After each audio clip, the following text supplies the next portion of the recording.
read somewhere that you saw David Bowie at age 10 and it freaked you out in a good way. Yeah. Which is true. Cool. Yeah.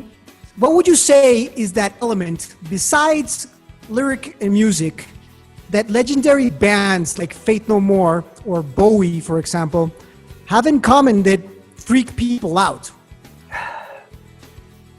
I don't know about us, but I can say that whatever freaked me out with Bowie, a little bit of that is when you don't quite understand something and it's a little dangerous. I mean, I think you guys can probably relate. I mean, we come from Christian backgrounds, right?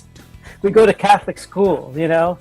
There's a certain kind of fear of things outside of this controlled environment we grow in, and it feels dangerous. And when you cross over this thing, sometimes you realize, well, it's very eye-opening. You realize the world is a bigger place, and David Bowie did that effect to me. And if you're comparing what we did to what he did, and if it's the same effect, then that means that we were opening some people up bigger than just what commercial music was doing for them. And that's really important. We were always frustrated because our record, we couldn't get it anywhere, and we wanted people to hear our music. We thought we had something really unique, and you know, there were bigger labels like Warner Brothers affiliated labels were checking us out, and our thing was, if we go this direction, we'll have more access to people, but we'll never ever let them tell us what to do.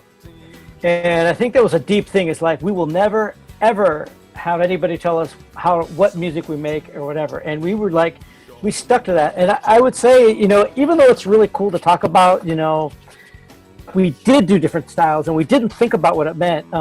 It was also really a lot harder at the time. It's one thing to look back and say we did it, but when you're actually doing it, it's really, you know, people don't understand what you're doing. They wonder, like, why are you doing this? Why would you do the song Evidence? You're a rock band. Why would you do that? Like, you're trying to kill your fans? You know, that's the kind of conversations we have with people. And, you know, you're always having to defend for yourself, and you're always having to justify why you do what you do. It's not really that much fun. But I think that if you do want to be enthusiastic about what you're making, you have to be that way. It's like, what makes it feel balanced?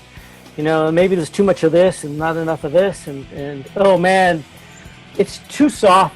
Bring some ugly shit in here. I mean, it's more like cooking and what tastes good to us, I think. And the whole album feels balanced. We know when it's balanced, and then it's finished.